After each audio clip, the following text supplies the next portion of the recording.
உலர்ந்து போயிருக்கிறதுக்கு என்ன காரணம்னு நம்ம பார்க்க போகிறோம். இப்போ ஆதாம ஆண்டவர் உருவாக்குறப்ப களிமண்ணில் பொம்மை மாதிரி செஞ்சு உருவாக்குனாரு. அப்போ அந்த களிமண் உள்ளார எலும்பு வச்சு உருவாக்குனாரா? இல்லை, அவருடைய சுவாசத்தை ஊதுறப்பே என்ன ஆயிடுச்சு, இதெல்லாம் எலும்புகள் நரம்புகள்லாம் உருவாச்சு. இப்போ இதிலே அது ஆவியோட கனெக்ட் ஆகுதுன்னு நமக்கு புரியுது.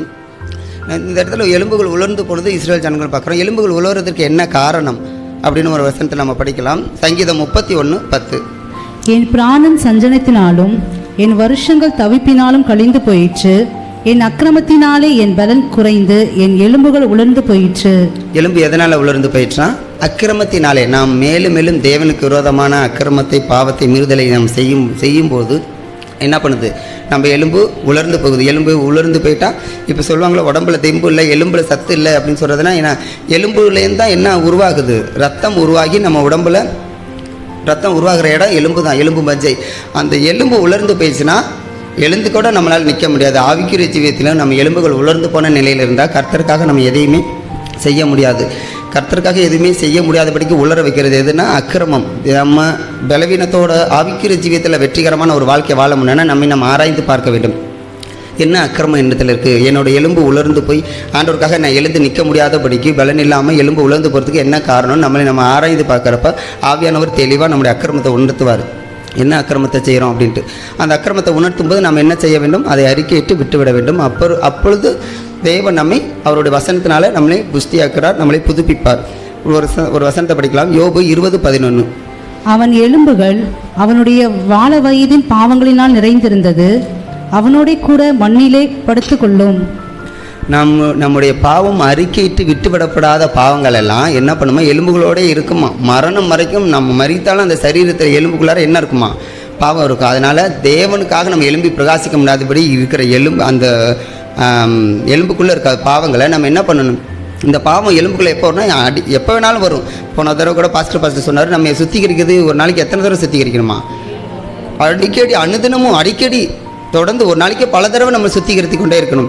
அறிக்கையிடாத பாவங்கள் எல்லாம், அறிக்கையிட்டு விட்டுவிடப்படாத பாவங்கள் எல்லாம் எலும்புக்குள்ளார கண்டிப்பாக நிச்சயமாக இருக்கும். தேவனுடைய பிள்ளைகள் நம்ம ரொம்ப ஜாக்கிரதையாக இருக்கணும். அறிக்கையிட்டு விட்டுவிடப்படாத பாவம், ரகசிய பாவம், அந்தரங்க பாவம் ஏதோ இருக்குன்னா ஆண்டவருக்குள்ளே அறிக்கையிட்டு விட்டுவிடும்போது தான் தேவன் அந்த காரியத்தை மாற்றி அதை புதுப்பித்து தேவனுடைய பிள்ளைகளாக மாற்றுவார். எலும்பில் அக்கிரமத்தோடு இருக்கிற ஒருத்தரையும் கர்த்தர் பயன்படுத்த மாட்டார். ஒருத்தரும் கர்த்தருடைய ஜனமாக இருக்க முடியாது. இந்த இடத்துல இஸ்ரவேலர்களாக இருக்கிறதுனால தான் தேவன் அவருடைய ஆவி அனுப்பி புதுப்பிக்கிறான்னு இந்த அதிகாரத்தை பார்க்குறோம். இந்த 37 அதிகாரத்தை நீங்கள் வீட்டில் போய் படித்து பாருங்கள், தெளிவாக புரியும். தேவன் நம்ம ஒவ்வொருத்தரையும் உலர்ந்த எலும்புகளாக இல்லாமல் புஷ்டியாக்கி பயன்படுத்த சித்தமாக இருக்கிறார். இன்னொரு வசனத்தை படிக்கலாம். ரோமர் 8:9-10. தேவனுடைய ஆவி உங்களில் வாசமாயிருந்தால் நீங்கள் மாம்சத்துக்குட்பட்டவர்களாய் இராமல் ஆவிக்குட்பட்டவர்களாய் இருப்பீர்கள். கிறிஸ்துவின் ஆவி இல்லாதவன் அவருடையவன் அல்ல. மேலும் கிறிஸ்து உங்களில் இருந்தால் சரீரமானது பாவத்தின் நிமித்தம் மரித்ததாயும் ஆவியானது நீதியின் நிமித்தம் ஜீவனுள்ளதாயும் இருக்கும். இந்த உலர்ந்து போன எலும்புக்குள்ளார தேவன் அந்த எசேக்கியேல் தீர்க்கதரிசி மூலமாக திரும்பவும் ஆவியை நான் அனுப்புறேன்னு சொல்கிறாரு. அனுப்பி தான் புதுப்பிக்கப்பட்டு சேனையாக இருந்திருக்கிறாங்க. அந்த ஆவி கர்த்தருடைய வார்த்தை தான், தேவனுடைய வார்த்தை. அவருடைய மாம்சமான அந்த அவருடைய மாம்சம் தான் தேவனுடைய வார்த்தை. அந்த வார்த்தையை நம்ம என்ன பண்ணணும், அனுதினமும் நாம் பிரயோகிக்கணும். நீங்கள் மாம்சத்துக்கு உட்பட்டவர்களாக இருக்கணும், ஆவிக்கு உட்பட்டவர்களாக இருப்பீர்கள். கிறிஸ்துவின் ஆவி இல்லாதவன் அவருடைய நல்லன்னு வசனம் சொல்லுது. கிறிஸ்துவின் ஆவி என்னதான், வேத வசனம் தான் கிறிஸ்துவின் ஆவி. அவரோட வார்த்தையெல்லாம் ஆவியாயும் ஜீவனாயும் உள்ளது. அந்த ஆவியாகிய ஜீவனாக இருக்கிற வார்த்தை நமக்குள்ளே வரப்ப நம்முடைய எலும்புகள் புஷ்டியாகும், நாம் தேவனுக்காக எலும்பி பிரகாசிக்க முடியும். இதே 11 அதே அதிகாரத்தில் 11 வசனத்தையும் படிங்க. அன்றியும் இயேசுவை மரித்தோரிலிருந்து எழுப்பினவருடைய ஆவி உங்களில் வாசமாய் இருந்தால் கிறிஸ்துவை மரித்தோரிலிருந்து எழுப்பினவர் உங்களில் வாசமாய் இருக்கிற தம்முடைய ஆவியினாலே சாவுக்கேதுவான உங்கள் சரீரங்களையும் உயிர்ப்பிப்பார். தம்முடைய ஆவினாலே சாவுக்கு ஏதுவான சரீரத்தை உயிர்ப்பிக்கிறார். இப்போ அநேகர் சாவதுக்கு ஏதுவான நிலைமையில தான் இருக்கிறோம். அந்த சாகும்படியான ஒரு தருணத்தில் தான் அநேகர் எலும்புகள் உலர்ந்து போய் ஊசலாடிக்கொண்டு சரீரத்தில் புஷ்டியாக பலவான ஜாம்பவானாக இருக்கிறீங்க. ஆனால் அநேகர் அவங்கவுங்களுக்கு தான் தெரியும் நீங்கள் ஆவிக்குரிய ஜீவியத்தில் எந்த நிலைமையில் இருக்கீங்க, உங்கள் ஆவி எந்த நிலைமையில் இருக்குது. புஷ்டியாக இருக்க ஆண்டவருக்காக எலும்புகள் நிரப்பப்பட்டதாக இருக்கிறதா இல்லை உலர்ந்து போயிருக்கதான்னு உங்களுக்கு தான் தெரியும். ஆனால் வெளியில் பார்க்குற சரீரம் நல்லா தான் இருக்கும். ஆனால் கர்த்தருக்காக நம்ம எதையும் செய்யக்கூடாதபடிக்கு அந்த சாவுக்கு ஏதுவான காரியம் இந்த உலகத்தில் தான் நம்ம இருக்கோம். உலகம் நம்மளை எப்படியாவது மறுபடியும் எலும்புகள் உலர்ந்து போக செய்யக்கூடிய காரியத்தை தான் கொண்டுட்டு வரும். ஆனால் கர்த்தருடைய வார்த்தையை தான் நம்ம புதுப்பிக்கிறது. கர்த்தர் இந்த வசனத்தில் பாருங்கள், சாவுக்கு ஏதுவான உங்கள் சரீரங்களையும் உயிர்ப்பிப்பார் அப்படின்னு சொல்லப்பட்டிருக்கிறது. மரித்தோரிலிருந்து எழுப்பினவர் உங்களில் வாசமாக இருக்கிற தம்முடைய ஆவினாலே, கர்த்தருடைய ஆவினால நம்மளை புதுப்பிக்கிறார். கர்த்தருடைய ஆவி என்பது தேவனுடைய வசனம் தான். அந்த வசனம் நம்மளை புதுப்பிக்கும்படியே நம்ம ஒப்பு கொடுக்க வேண்டும். யோவான் 6:53.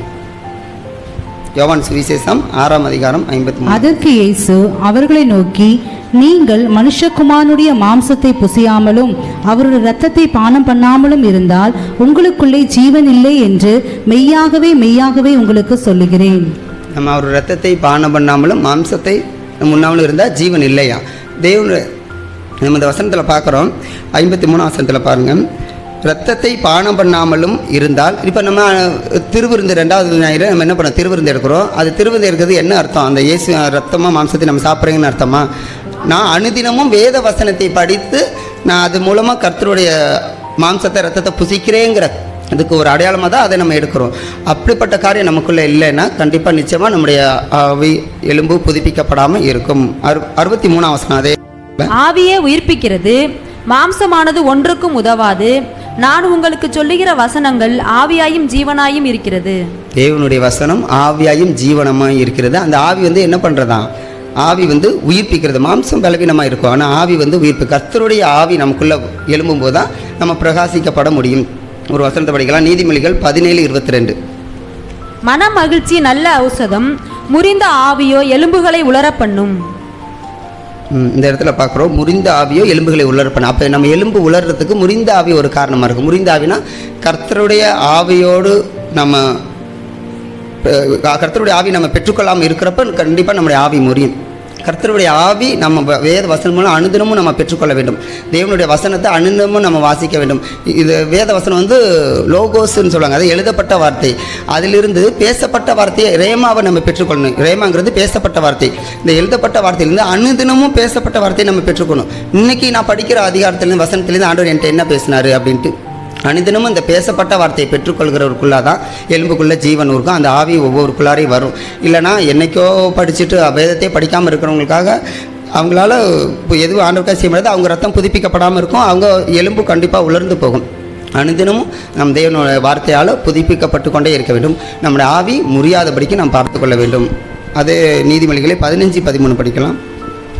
மனமகிழ்ச்சி முகமலர்ச்சியை தரும், மன துக்கத்தினாலே ஆவி முறிந்து போகும். நம்முடைய ஆவி முறிந்து போகுமா? மன துக்கத்தினாலே ஆவி முறிந்து போகுமா? மன துக்கத்தினால ஆவி முறியுதுன்னா என்ன பண்ண? எலும்பு முறிவு சொல்கிறாங்களே, எலும்பு முறிவு, அதிலே நம்ம ஆவியோடு கனெக்ட் ஆகுதுன்னு பார்ப்போம். ஆவி முறிந்து போகும்னா மன துக்கத்தினாலேயா? மன துக்கம் எதனால் வருது? கர்த்தருடைய பிள்ளைகளுக்கு இந்த உலக காரியங்கள் தான் உலக கவலை ஐசியத்தை மைக்குன்னு சொல்கிறாங்களே, இப்படிப்பட்ட காரியத்தினால தான் என்ன பண்ணுது? நம்முடைய ஆவி முறியுது. அனுதினமும் வேத வசனத்தை பெற்றுக்கொள்கிறவருக்கு கண்டிப்பாக ஆவி முறியாது. கர்த்தருடைய வார்த்தையை பெற்றுக்கொள்ளாமல் அவருடைய ஆவி அனுதினமும் பெற்றுக்கொள்ளாமல் இருக்கிறவங்க நிச்சயமாக ஆவி முறிந்து போகும். மன துக்கத்தினாலே ஆவி முறிந்து போகும். துக்கப்படாமல் நம்ம கர்த்தர் மேலே முழுமையாக நம்பிக்கை வைக்கிறவங்க கண்டிப்பாக என்ன பண்ண மாட்டாங்க? துக்கப்பட மாட்டாங்க. கர்த்தர் மேலே சந்தோஷமாக இருப்பாங்க. சரி, இப்போ இந்த மன துக்கத்தினால ஆவி முறியுமா? மன துக்கத்துக்கு ஆப்போசிட்டான காரியம் என்ன? துக்கத்துக்கு ஆப்போசிட்டான வார்த்தை மன மகிழ்ச்சி. அந்த மன மகிழ்ச்சியை நம்ம அனுதினம் பெற்றுக்கோம். அந்த மன மகிழ்ச்சி எது மூலமாக வருதுன்னு வாசிக்கலாம். சங்கீதம் 119:92. உமது வேதம் என் மன மகிழ்ச்சியாக இராதிருந்தால் என் துக்கத்திலே அழிந்து போயிருப்பேன். ஆமேன். அவருடைய வேதம் தான் நம்முடைய மன மகிழ்ச்சி. அந்த உலக பிரகாரமான துக்கத்தினால் நம்ம ஆவி முறியாதபடிக்கு அனுதினமும் அவருடைய வார்த்தையை நாம் பெற்றுக்கொண்டு இன்றைக்கு ஆண்டவர் என்கிட்ட என்ன பேசினார், இன்றைக்கி ஆண்டவர் என்கிட்ட என்ன பேசினார்னா, நான் சாமுவேல் 3 அதிகாரம் படித்தேன். ஏலி அவங்க பசங்களை கண்டிக்காதனால அவருக்கும் தண்டனை கிடச்சிது, அந்த வம்சத்துக்கே தண்டனை கிடச்சிது. இது இன்றைக்கி நான் பெற்றுக்கொண்ட ரேமா வார்த்தை. இது இன்னைக்குள்ளார என்ன பண்ணுது? புதுசாக ஒரு ரத்தத்தை புதுப்பிக்குது, ஆவியை புதுப்பிக்குது, பலனாக்குது. அது மாதிரி ஒவ்வொருத்தரோடைய அன்னன்னைக்கு பேசுகிற வார்த்தையிலே நீங்கள் நிலைச்சிருக்கும்போது அன்னன்னைக்கு பெற்றுக்கொள்ளும்போது தான் கர்த்தருக்காக வாழ முடியும். இல்லை என்றால் நிச்சயமாக எலும்புகள் உலர்ந்து போன எலும்புல இசைகள் தீர்க்கிறது சில பார்த்தோம். எங்கே இருக்கான்? ஒரு முட்டா குவியலாக அங்கங்கே கிடக்குது. கர்த்தருடைய ஆவி கர்த்தருடைய வார்த்தை தீர்க்கதரிசனம் உரைக்கிறப்ப தான் என்ன பண்ணுது? ஒன்றோடு ஒன்று கூடுது.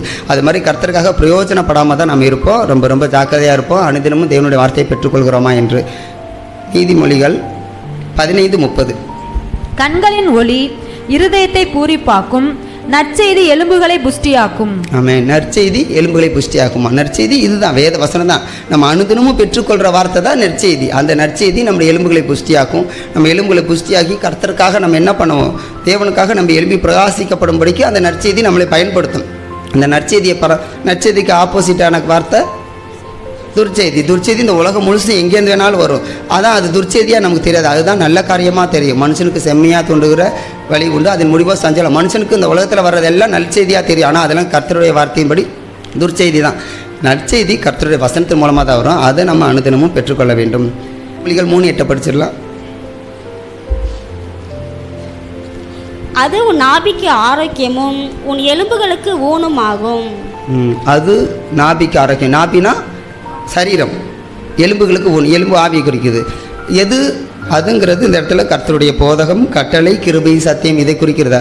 அனுதினமும் இந்த கிருபை சத்தியத்தையும் அவருடைய போதகத்தையும் கட்டளையும் கடைப்பிடித்து கீழ்ப்படிந்து ஆவியானோட கரம் பிடிச்சு நடக்கிறவங்கள நம்ம இருக்கிறப்ப கண்டிப்பாக நம்ம விழுந்து போக மாட்டோம்.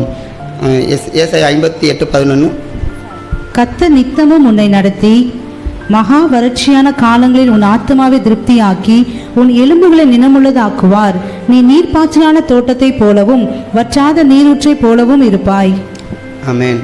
எலும்புகளை நினமுள்ளதாக்குவார்னா கர்த்தர் அந்த ஒரு செழிப்பு ஆசீர்வாதத்தை கட்டளையிடுறாருன்னா அந்த செழிப்பு ஆசீர்வாதம் ஆண்டவர்கிட்ட தான் வரும். இன்னொரு வசனத்தில் ஏசாயாவில் பார்க்குறோம், பசும் புல்லை போல நம்முடைய எலும்புகள் செழிக்குமா. அந்தளவுக்கு கர்த்தர் நம்மளை நிலைநிறுத்துவார். அது கர்த்தருடைய வார்த்தையோடு நம்ம நிலைத்திருக்கும் போது தான். கடைசியாக ஒரு வசனத்தை படித்து முடிக்கலாம். அந்த வாசித்த எசேக்கியேல் தீர்க்கதரிசி 37 எடுங்க. 37 10ஆம் வசனம் படிங்க. எனக்கு கற்பிக்கப்பட்டபடி நான் தீர்க்கதரிசனம் உரைத்தேன். அப்பொழுது ஆவி அவர்களுக்குள் பிரவேசிக்க அவர்கள் உயிரடைந்து காலூன்றி மகா பெரிய சேனையாய் நின்றார்கள். ஆமென். எலும்புகள் நொறுங்கி தூள்துளா அங்கங்கே தூள்துளா ஜாயிண்ட் இல்லாமல் உடஞ்சி குவியலாக கடந்த எலும்புகள் என்ன பண்ணுச்சான்? மகா சேனையாக எலும்புச்சான். அதுக்கு காரணம் ஆவி அவர்களுக்குள் பிரவேசிக்க அவர்கள் உயிரடைந்து. கர்த்தருடைய ஆவினால் நம்ம அனுதினமும் நாம் பெற்றுக்கொண்டு அந்த நம்ம பிரவேசிக்க நம்ம இடம் கொடுக்கணும். இடம் கொடுக்கும்போது தான் கர்த்தருடைய ஆவி நமக்குள்ளே வரும், தேவ சமூகத்தில் உட்காரணும். அப்போ நம்ம என்ன பண்ணலாம்? அந்த இடத்துல எலும்புகள் நின்னபடி மகா பெரிய சேனை எங்கே நிற்கும்? யுத்த காலத்தில் நிற்கும். இப்போ நம்ம ஒவ்வொருத்தரும் எங்கே நிற்கிறோம்? யுத்த காலத்தில் நிற்கிறோம். இப்போ கடந்த வருடம் வாக்குத்தத்தப்படி நல்ல போராட்டத்தை போராடினேன், ஓட்டத்தை இல்லை நல்ல போராட்டத்தை நம்ம போராடி நித்திய ஜீவனை பற்றி கொள்ளணும். நல்ல போராட்டத்தை போராடுறதுக்கு என்ன பண்ணணும்? சேனையாக எந்திரிக்கணும். சேனையாக எந்திரிக்கிறதுக்கு எலும்புலலாம் பலன் இருக்கணும், ஊன் இருக்கணும், மாம்சம் அந்த கர்த்தருடைய ஆவி இருக்கணும். அப்போ தான் நம்ம தேவனுக்காக எழும்பி பிரகாசிக்க முடியும். இல்லைனா சாதாரணமாக சபைக்கு வர்றவங்களாகவும் போகிறவங்களாகவும் பிரசங்கில சொன்னபடி பரிசுத்த ஸ்தலத்துக்கு போக்குவரவு செய்த துன்மார்க்கரை கண்டேன் அப்படின்னு அவர் சொல்கிறாரு அந்த ஞானி. பரிசுத்தத்துக்கு ஆலயத்துக்கு வராங்க போகிறாங்க, ஆனால் எப்படி தான் இருக்காங்க? துன்மார்க்கமாக இருக்காங்க. அவங்கள வச்சு ஆண்டவர் ஒன்றுமே பண்ண முடியாது. சாத்தான் நிச்சயமாக நம்மளை வீழ்த்திடுவான். நம்ம சேனையாக எந்திரிக்கணும்னா நமக்குள்ளே ஆவிக்குள்ளே எலும்புக்குள்ளே ரத்தம் இருக்கணும். அந்த ரத்தத்தை அனுதினமும் பெற்றுக்கணும். அது கர்த்தருடைய வார்த்தை. வேதத்தை ஆராய்ந்து அனுதினமும் தியானிக்கணும். தியானிக்கும் போது தான் அந்த இப்போ ஆடு மாடு என்ன பண்ணுது? போய் அப்படியே மேய்ஞ்சிட்டு என்ன பண்ணுது? போய் உட்காந்து ஒரு இடத்துல அசைப்படுது. அந்த மேய்ஞ்சதோட போய் உட்காரல, அது அசைப்படுறப்ப தான் என்ன பண்ணுது? அது சத்துக்கள்லாம் கிடைக்குது. அது பார்த்தா நம்ம சும்மா கடமைக்கு நான் இன்றைக்கி ஒரு அதிகாரம் படிச்சுட்டா கண்டிப்பாக அங்கே உங்களுக்குள்ளார அந்த ஆவி ரத்தம் ஊறாது. தேவனுடைய வார்த்தையை தியானித்து ஆராய்ச்சி செய்கிறப்ப நிச்சயமாக அந்த பலன் நமக்கு கிடைக்கும். நம்ம ஜெபிக்கலாம். எங்கள் அன்பின் பரலோக பிதாவையும் துதிக்கிற ஸ்தோத்திரம் கர்த்தாவே, நன்றி தகப்பனே, இந்த நாளுக்காக நன்றி ராஜா. ஆண்டவரே, இந்த நாளும் ஆண்டவரே உங்களுக்காக எதுவும் செய்ய முடியாதபடிக்கு எங்கள் எலும்புகள் உலர்ந்து போனதாக இருக்கிற தகப்பனே, சத்துருவுக்கு முன்னாடி சத்துருடைய சோதனைக்கு முன்னாடி தோர்ந்து போய் விடுகிறோம் தகப்பனே. ஆண்டவரே, எங்களை தோற்கடிக்கிற சத்துரு முன்பாக நாங்கள் பலமாய் நிற்க உம்முடைய வார்த்தையினால் ஆவியினால் வசனத்தினால் எங்களை புதுப்பிங்க. ஆண்டவரே, நாங்கள் மகாபெரிய சேனையாக எழுந்து உமக்கென்று நாங்கள் எழுந்து பிரகாசிக்க உமக்கென்று காரியத்தை செய்ய உம்முடைய திட்டத்தை தீர்மானத்தை நாங்கள் நிறைவேற்றுகிறவர்களாய் ஆண்டவரே அப்பா நாங்கள் இந்த உலகத்தில் வாழ நீர் எங்களுக்கு உதவி செய்ய அனுக்கிரம் பண்ணுங்க. உம்முடைய நாமம் மகிமையடையட்டும். மீட்பர் இயேசு கிறிஸ்துவின் மூலம் பரிசுத்த ஆவியான ஒரு உதவியோடு ஜெபிக்கிறோம். ஜீவனுள்ள எங்கள் நல்ல பிதாவே, ஆமென். மனிதனின் வார்த்தைக்கு கீழ்ப்படிவதை விட கடவுளின் வார்த்தைக்கு முக்கியத்துவம் கொடுத்து கீழ்ப்படிந்து நடக்க கடவுள் சொன்னாரே. மனிதனின் வார்த்தைக்கு கீழ்ப்படிவதை விட கடவுளின் வார்த்தைக்கு முக்கியத்துவம் கொடுத்து கீழ்ப்படிந்து நடக்க கடவுள் சொன்னாரே.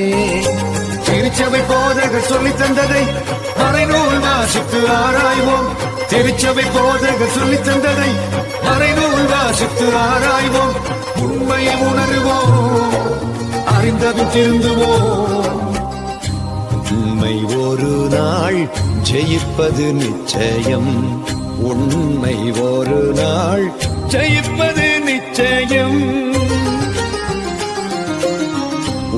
ஒருவன் இயேசுவில் அன்பாயிருந்தால் இயேசுவின் வார்த்தைகளை கை கொள்கிறான். ஒருவன் இயேசுவில் அன்பாயிருந்தால் இயேசுவின் வார்த்தைகளை கை கொள்கிறான். இயேசுவில் அன்பாயிராதவன்